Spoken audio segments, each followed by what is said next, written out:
Okay, what's up, y'all? It's your boy Sean P back again. Back for another edition of Sean P Reviews. I know it's been a while.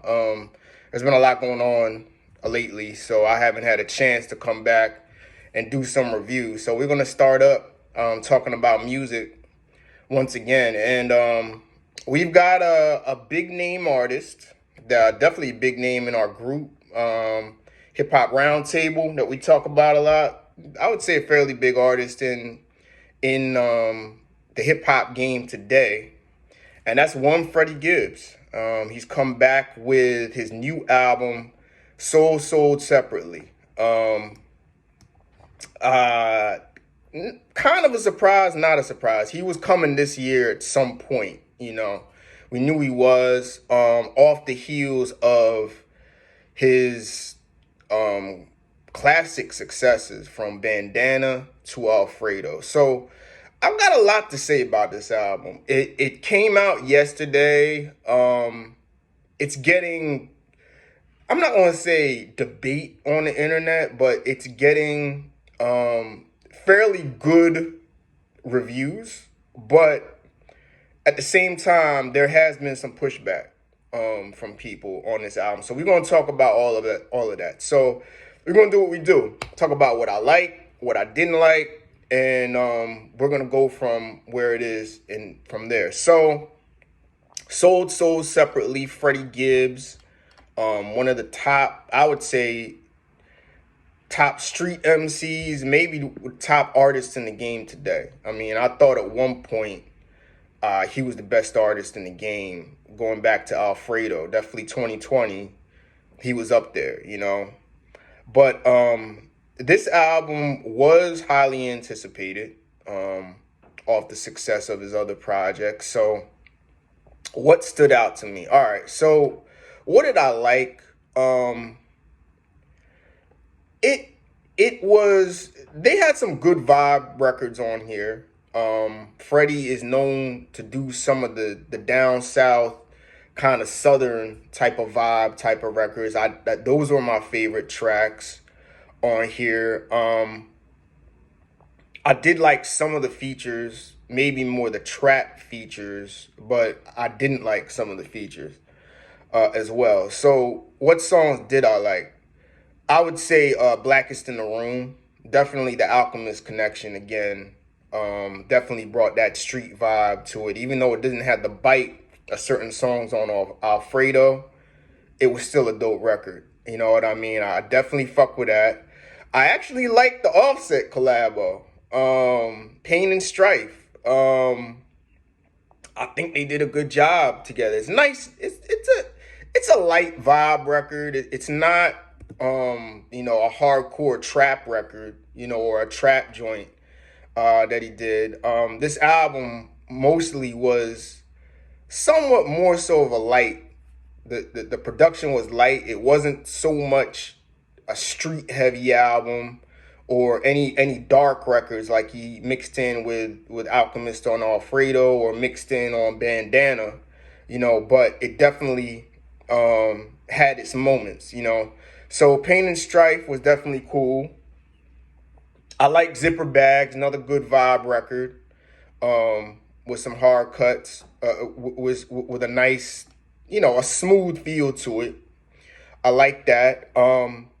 Space Rabbit, probably maybe one of the hardest cuts on here. I say that, Blackest in the Room, as far as him just coming with pure just rapping, hardcore rapping style, nice beat, not too heavy, or what have you. So Space Rabbit may be my favorite song on there, you know what I mean?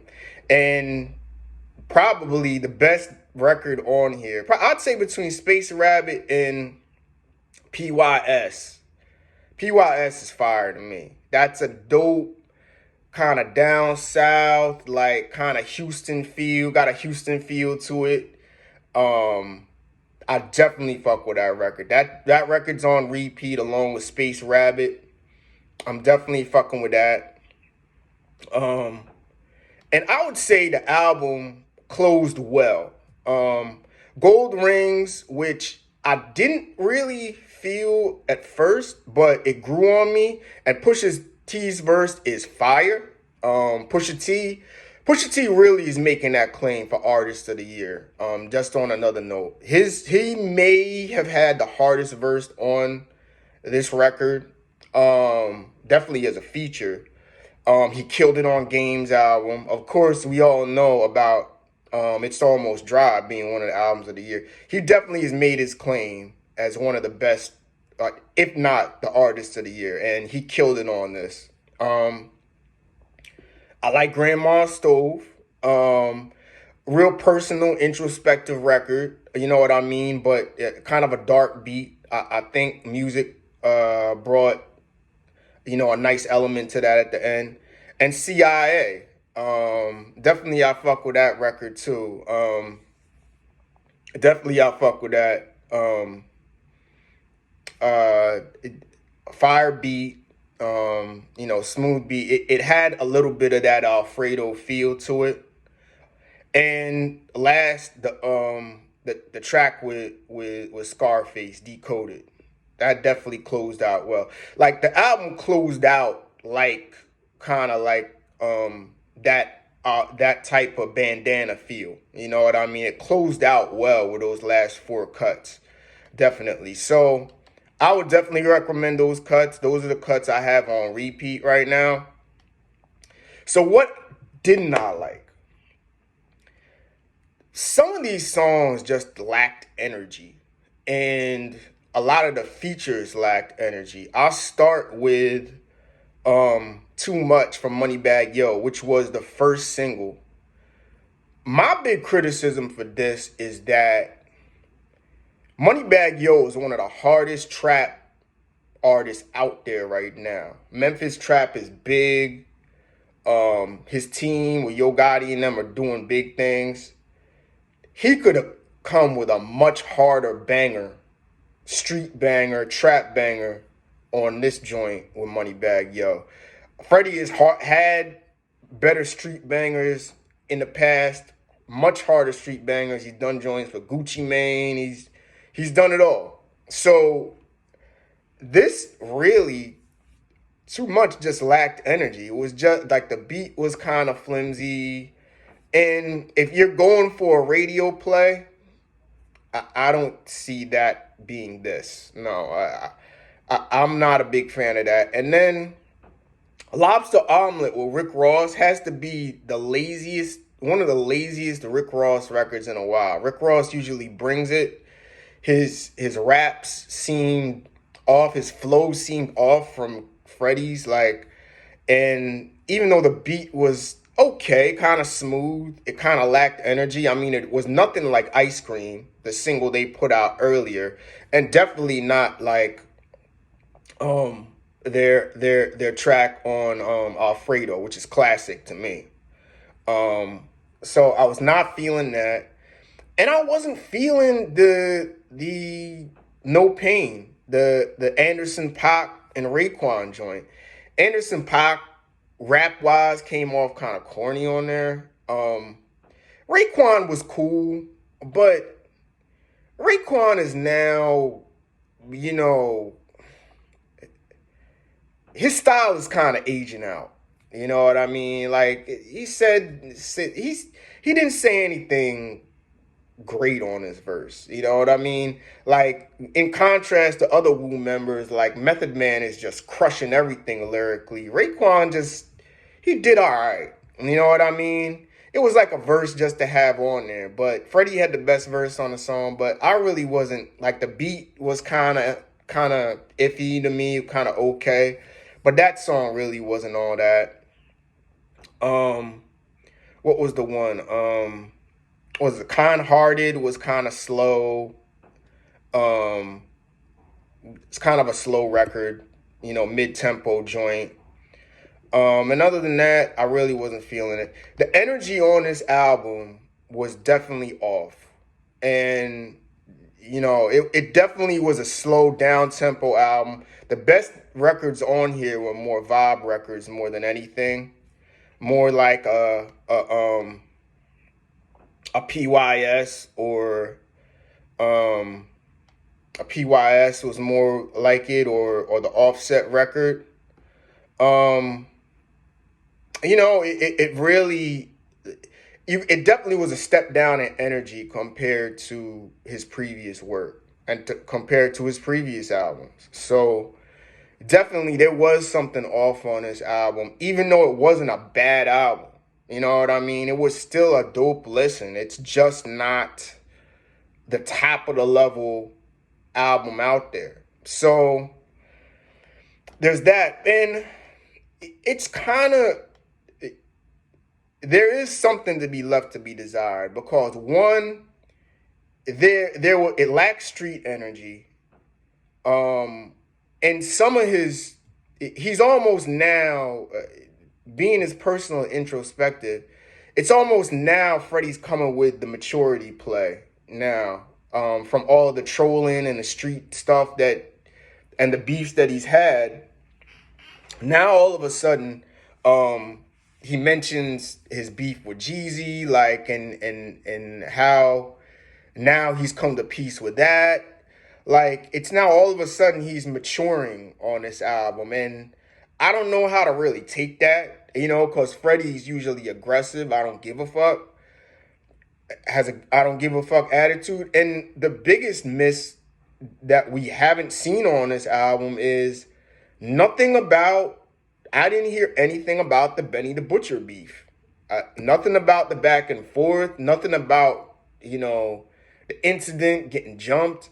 That there was really nothing about Jim Jones either, but that really wasn't spoken about, on his end. But there was nothing there. There was nothing, like, there was no smoke for that. Like, and that kind of, like, as a street MC, kind of took me back. Like, wow, so you're not going to say anything about that? Not even a bar, not even nothing, which was kind of disappointing, because I was hoping to hear something. I was hoping to hear something before the incident in Buffalo, him going back and forth to Benny. But it seemed to be just an online beef, really, between these two. And I was surprised, like, nothing about that.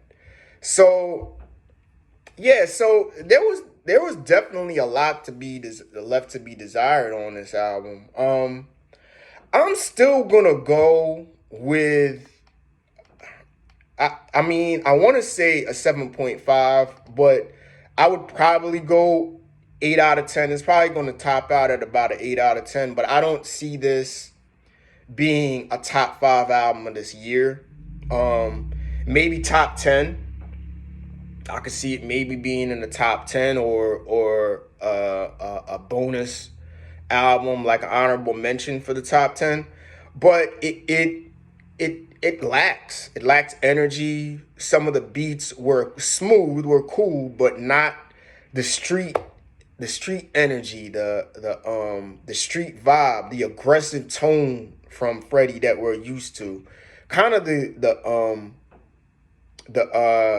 emotional part, which he's been emotional on records before, kind of took you back. This reminds me more of, like, You Only Live Twice, like that type of album. But it's not the level of his run with Alfredo and Bandana. It's just not that level of album. It's a step down from that. But again, there's nothing wrong with that. Now, there's been some critics in our group. I know a couple of guys in our group that has called this album out as being weak or mid or whatever. But see, I think we got to put things in better context. Just because I think people look at an album, if an artist comes off of a classic, or sure enough,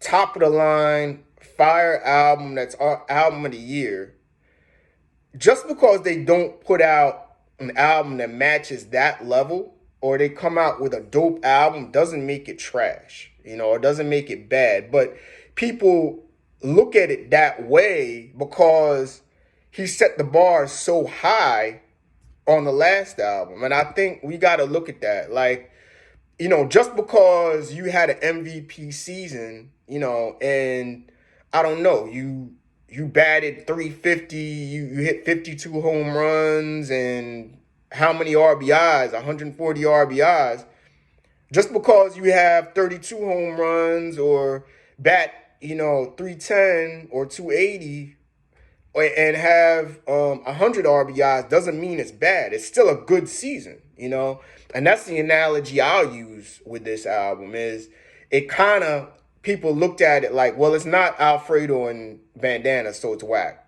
or it's weak. Nah, I don't think that's a fair comparison. And really, you still got to appreciate it for what it is and what is good on there and what you like. And I think we as hip hop fans are guilty of that. But it definitely is still a dope project. I would say, 7.5 to an 8. I'll probably round out at about an 8. I need some of that songs to grow on me. It's only been around for 24 hours plus, maybe not even 48 hours. So I still need to listen more, but still, I would check it out. Sold separately. Freddie Gibbs, 7.5 to 8 out of 10. I would roll with that. Probably more so an 8 out of 10. And yeah, so I'll post this. We're gonna upload it to our YouTube channel. You know what I mean? To which is now the Hip Hop Roundtable YouTube channel. And we'll go from there. So we're gonna have there's gonna be some new music coming up, and some new topics. There is some topics that I still do want to address from some past issues, so we'll get to that. But anyway, Freddie Gibbs, sold separately. I would go with a 7.5 to solid 8 out of 10. Check this album out. Not bad album, but not the level of Alfredo and Bandana. So with that, enjoy the rest of y'all Saturday afternoon, and I'll catch up with y'all later, all right? Peace.